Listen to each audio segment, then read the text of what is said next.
Few movies can stand the test of time and leave lasting impressions like 1983's Return of the Jedi. With its memorable locations and recognizable characters, key moments stand out as iconic within the original trilogy. So after 6 years of anticipation, since first being mentioned back in 1977, fans were finally introduced to the vile intergalactic gangster himself, Jabba the Hutt. Welcome to Secondhand Mock's version of Jabba's Palace. Now there are many incredible expansive builds out there that recreate the palace, Mos Eisley, or even scenes from Tatooine. The goal wasn't to compete with those builds, but to create a layout that was compact or modular, easy to transport, and relatively affordable while being true to the original movie layout scene for scene. So where to begin? Ironically, the entire mock centered around the Rancor pit, because after all, how can you have Jabba's palace and not a working trapdoor? The controls are located behind the throne room, so the builder barely needs to reach into the center of the mock, disturbing any of the figures or decorations. Many builds are static and only meant for display, but Legos, art form aside, are meant to be played with, so we wanted to introduce as many opportunities for gears, levers, and pulleys to integrate within the design so people could interact with the build. From trapdoors to gates and prison cells, many attempts were made to make the build as interactive as possible.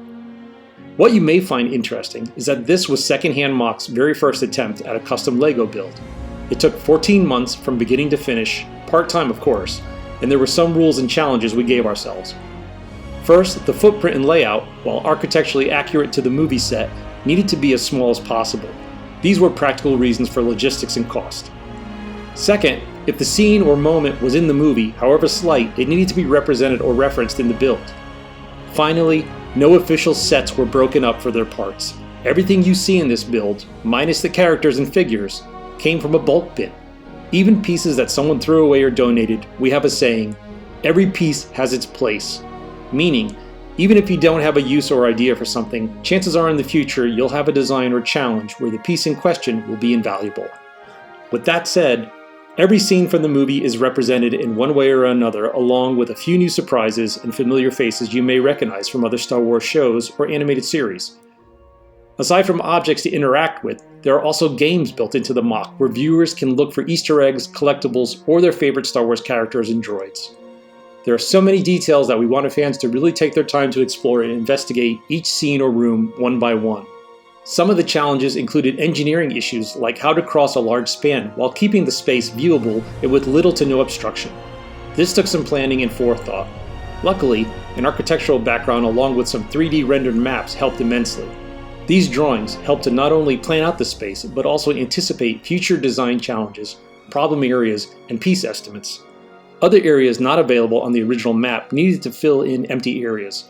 Some artistic license was used when we added Jabba's treasure room and kitchen from the Book of Boba Fett, plus an expanded Rancor Keepers area down below. Other spaces needed decoration as well as tell their own stories, like the Jawas who have dug their way into the dungeons below the throne room in search of Jabba's wealth. Or the elevator meant to be off-screen, possibly explaining how Jabba makes his way to the garage where his sail barge is kept. There's the infamous droid room and its wall-to-wall junk, with C-3PO and R2-D2 being forced into Jabba's service, while in the back corner we see the staircase Han Solo emerges from when Luke survives his encounter with the Rancor. Another thing to consider when creating design was how would the build be viewed. For now, there were no plans for a ceiling or roof, so the obvious plan was to create an open layout, at least for the throne room. But we also wanted to incorporate the fantasy of actually being there, so planning was also considered for opportunities where walls could be removed or swung open to allow fans to view the space from eye level of the figures and get a whole new perspective of the scenes. Many of the spaces were retroactively made modular for easier viewing and maintenance, and maybe someday, when we revisit it for a lighting pass, we'll get around to making the entire top half removable. So that's our build for the Jabba's Palace mock. We hope you found it entertaining or especially inspiring. In the future, check back with the channel as we'll be posting more in-depth videos that highlight certain areas of the mock, design challenges we needed to overcome, and decisions that did or didn't make it into the final build.